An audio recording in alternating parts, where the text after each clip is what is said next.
Hello everyone, मैं गौरव श्रीवास्तव आपका PC साथी चैनल पर वेलकम करता हूं। और जो मेंस का जो सीरीज चल रहा है उसी के क्रम में आज ये एक नया वीडियो है।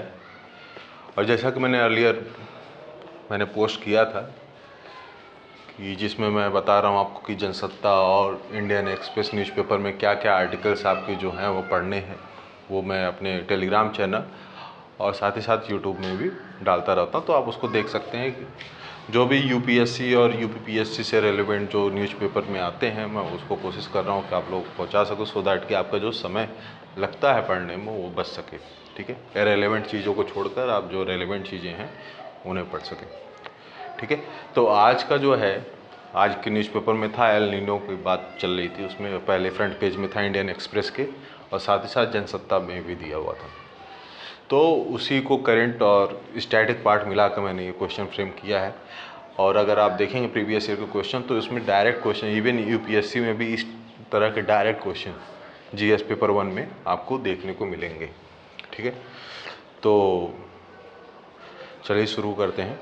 और शुरू करने से पहले मैं आपको से ये कहना चाहूँगा कि आपको ये वीडियो जो क्रम चल रहा है वो कैसा लग रहा है, आपको ज़रूर अपना फीडबैक दें कमेंट बॉक्स में। ठीक है, जिससे कि मुझे मालूम चल सके कि हाँ, आप जो मैं कन्वे करना चाह रहा हूँ आपसे चीज़ें वो कन्वे हो पा रही हैं कि नहीं हो पा रही हैं। ओके, तो आज का जो क्वेश्चन है वो क्वेश्चन ये कहता है कि अल नीनो क्या है, इसकी भारत की जलवायु पर क्या प्रभाव पड़ता है, विवेचना कीजिए, टिप्पणी कीजिए।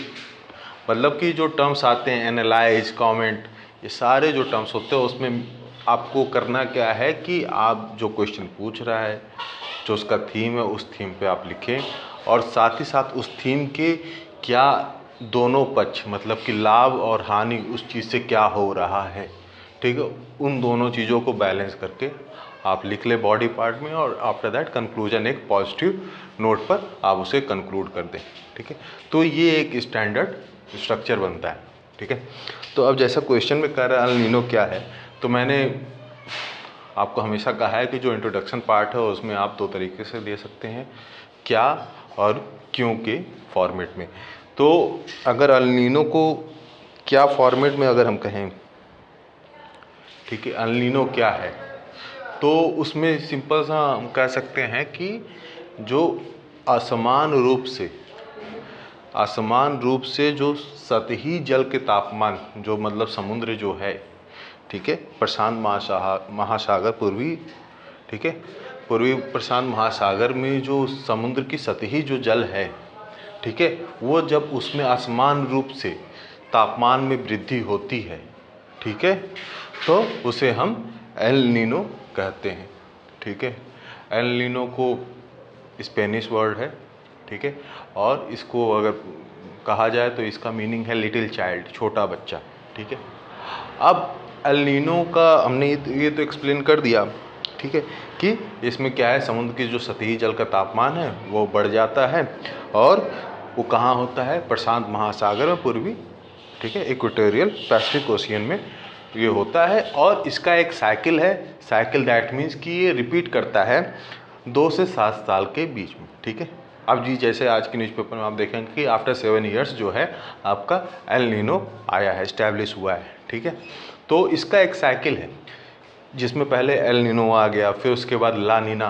तो जो ला नीना है, ला नीना इसका जस्ट अपोजिट उसकी कैरेक्टरिस्टिक्स होती है। दैट मीन्स कि अगर एल नीनो जो है समुद्र की जो जल है उसको, उसका तापमान जो बढ़ा देता है, उसी का जस्ट अपोजिट जो है ला नीना करती है, जो उसकी समुद्र की जल है उसकी तापमान जो सामान्य तापमान होती है उससे भी उसको थोड़ा सा कम कर देता है। ठीक है, तो ये एक साइकिल बना रहता है जिसमें एल नीनो आएगी, फिर ला नीना आएंगे, फिर एल नीनो आएगा। तो ये एक साइकिल एक कंटिन्यू रहता है, जिससे कि अभी आप देखेंगे कि इस साल जैसे न्यूज़पेपर में दिखा रहा है कि एल नीनो है, इस्टेब्लिश हो गया है, तो उससे पहले क्या था, उससे पहले ला नीना था। ठीक है, तो ये आप इंट्रोडक्शन पार्ट में एक्सप्लेन कर सकते हैं कि एल नीनो क्या है।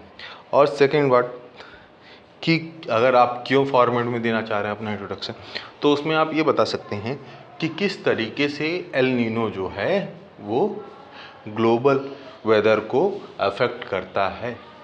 ठीक है, वैश्विक जलवायु में किस तरीके से वो परिवर्तन लाता है।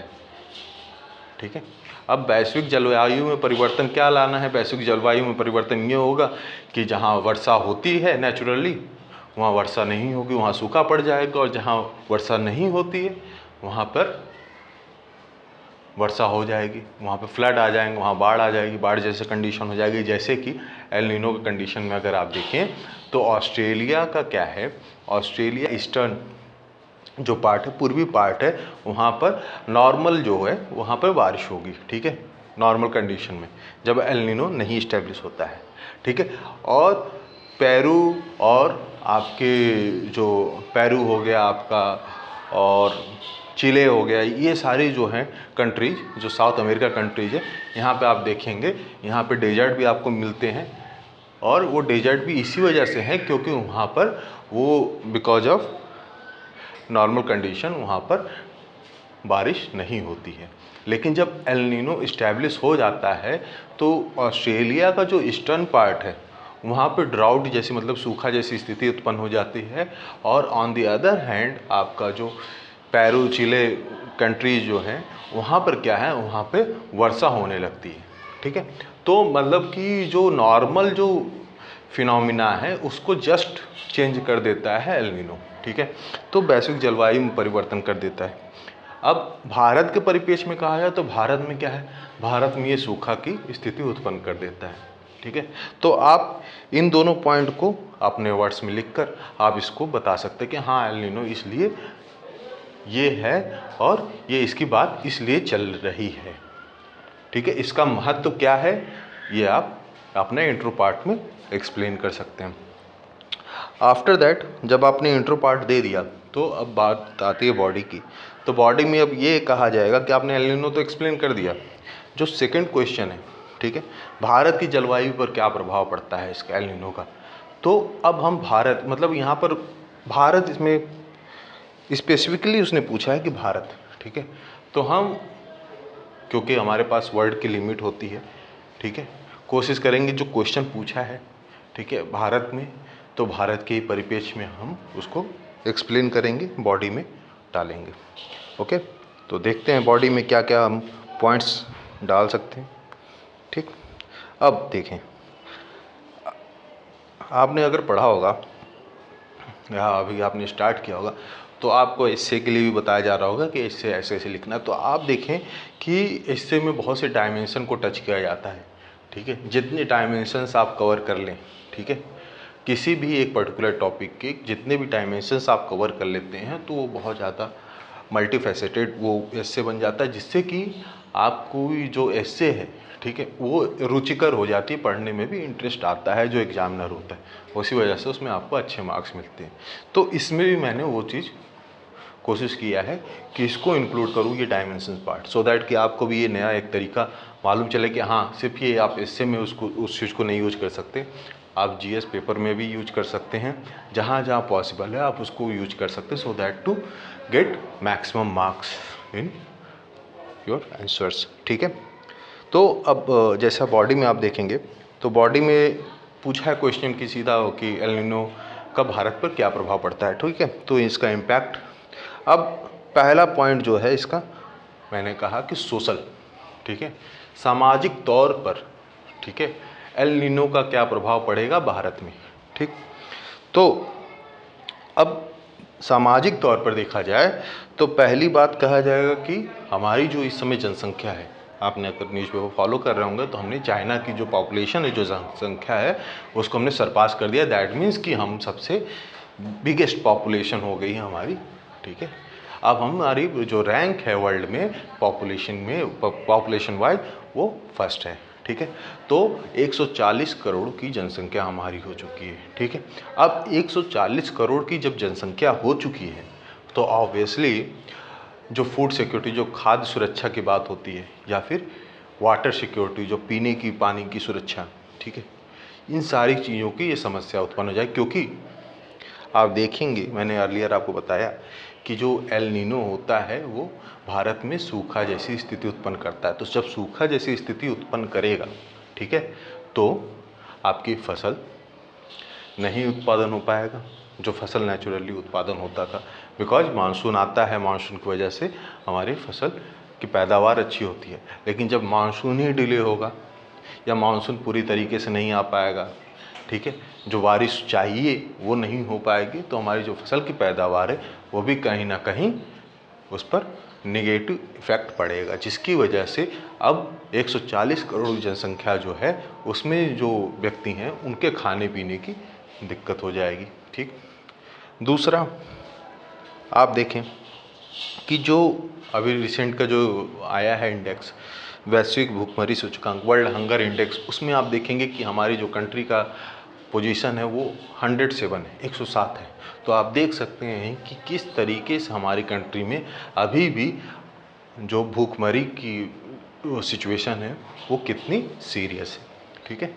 तो इसलिए भी आपका जो एल नीनो इवेंट है वो बहुत ही बड़ा कॉन्सिक्वेंस रखता है इंडिया के परिप्रेक्ष्य में। ठीक।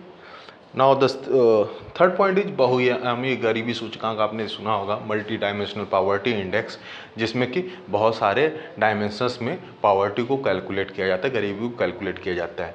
तो उसमें भी आप देखेंगे कि लेटेस्ट रिपोर्ट के हिसाब से हमारी जो टोटल पॉपुलेशन है उसमें 17% जो जनसंख्या है वो कहीं ना कहीं वो मल्टी डायमेंशनल पावर्टी इंडेक्स से में बिलोंग करती है।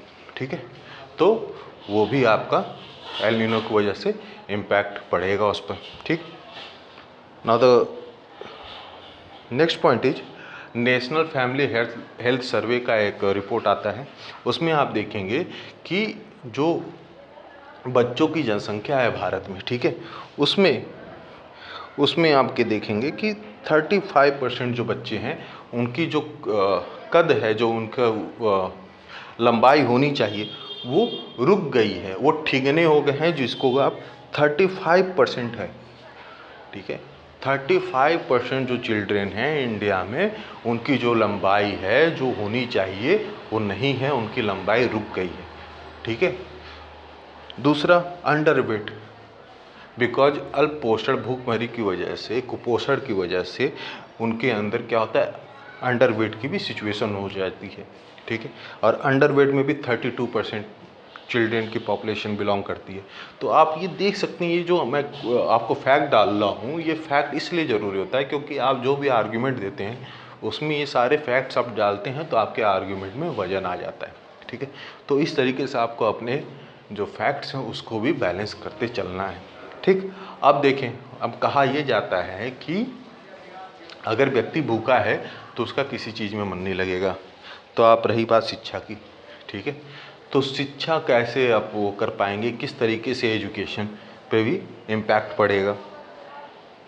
दूसरा, जब बारिश नहीं होगी, जो हमारी नदियां हैं, चाहे दक्षिण भारत में जो नदी है चाहे उत्तर भारत में जो नदी है, वो कहीं ना कहीं बारिश से ही वो नदियां फिर से पुनर्जीवित होती हैं, उनमें पानी का बहाव सुचारू रूप से चलता है। तो जब बारिश ही नहीं होगा तो बहुत सी जो नदियां हैं वो सूख जाएंगी। ठीक है। तो क्या होगा, पीने की पानी की किल्लत स्टार्ट हो जाएगी। ठीक है। तो वो भी एक समस्या स्टार्ट हो जाएगा। तो ये डायमेंशन हमारे जो हैं सोशल, ठीक है, ये सोशल एस्पेक्ट्स हैं जो कि एल नीनो की वजह से अफेक्टेड होगा। ठीक। Now coming to the economic part. ठीक है। अब आर्थिक में देखें, ठीक है, इकोनॉमिक डायमेंशन में ये देखें कि आप देखें कि हमारी जो सरकार है, जो इस प्रेजेंट गवर्नमेंट जो है, उसका लक्ष्य है कि हमारी जो अर्थव्यवस्था उसको 5 ट्रिलियन तक उसको पहुंचाना है। ठीक है। अब 5 ट्रिलियन को पहुंचाना है तो उस 5 ट्रिलियन में अगर आप देखेंगे तो हमारी जो अर्थव्यवस्था है उसको कहा जाता है कृषि पर आधारित अर्थव्यवस्था है। ठीक है। एग्रीकल्चरल डिपेंडेंट इकॉनमी है। ठीक है। क्यों? क्योंकि अभी भी आप देखेंगे, सॉरी, ये 8% ये नहीं रहेगा, ओनली 18%। इस समय देखेंगे आप कि 18% अभी भी जो है जीडीपी में एग्रीकल्चर कंट्रीब्यूट कर रहा है। ठीक है। मतलब सकल घरेलू उत्पाद में अभी भी जो कृषि का है कंट्रीब्यूशन वो 18% है। तो आप सिग्निफिकेंस समझ सकते हैं कि अभी भी कृषि जो है वो बहुत ज़्यादा कंट्रीब्यूट कर रही है जीडीपी में। ठीक है। तो इस वजह से अगर हमें 5 ट्रिलियन इकॉनमी बनाना है तो उसमें क्या है, उसमें एग्रीकल्चर का भी बहुत बड़ा मेजर रोल रहेगा, ठीक है। और कृषि कैसे उस कंट्रीब्यूट कर पाएगी, जब अच्छी फसल होगी, फसल की पैदावार अच्छी होगी, ठीक है। फसल की पैदावार अच्छी करने के लिए हमें उसे बराबर उसे जो जल की जो ज़रूरत है, नियमित रूप से जो सिंचाई की ज़रूरत है, ठीक है, अगर हम उसे उपलब्ध करा पाएंगे तभी हम अच्छी पैदावार को सुनिश्चित कर पाएंगे, ठीक है।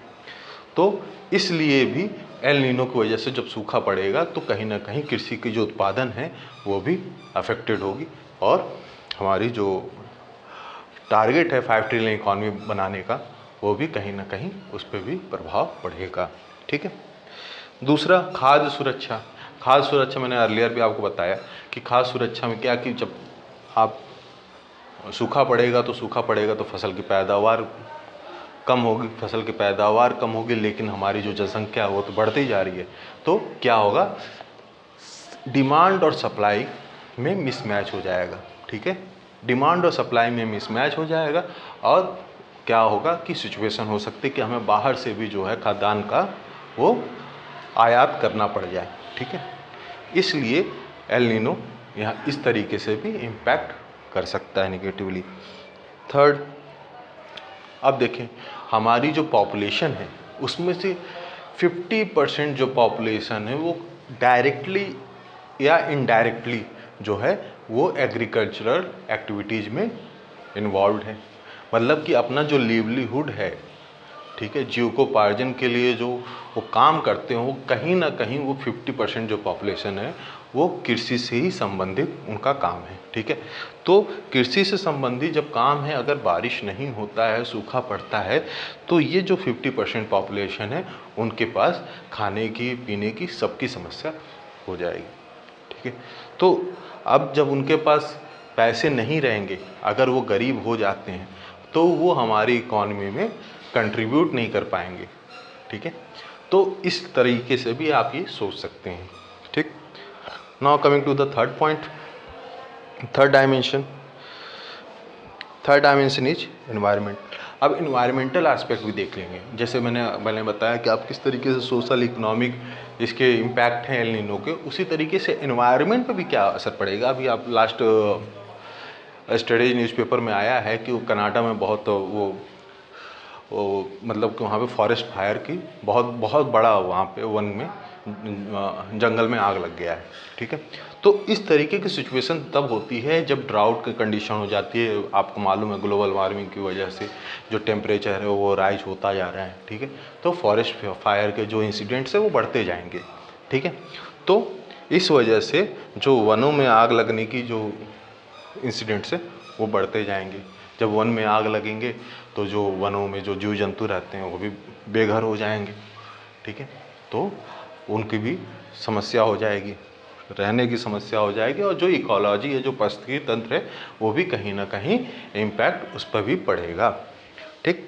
नाउ अब आप देखें कि 140 करोड़ की जनसंख्या है और 4% जो टोटल ड्रिंकिंग वाटर परसेंटेज है हमारे पास वो 4% है। जो वर्ल्ड में अवेलेबिलिटी है, विश्व में जितनी भी पीने योग्य पानी है उसका हमारे पास सिर्फ और सिर्फ 4% जल है, ठीक है।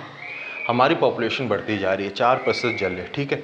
लेकिन जब सूखा पड़ेगा तो जो ग्राउंड वाटर रिचार्ज होता है बारिश से, ठीक है, वो नहीं हो पाएगा। जिससे क्या होगा कि जो वाटर लेवल है वो और नीचे हो जाएगा और जिसकी वजह से समस्या उत्पन्न हो जाएगी पीने के पानी के लिए, ठीक।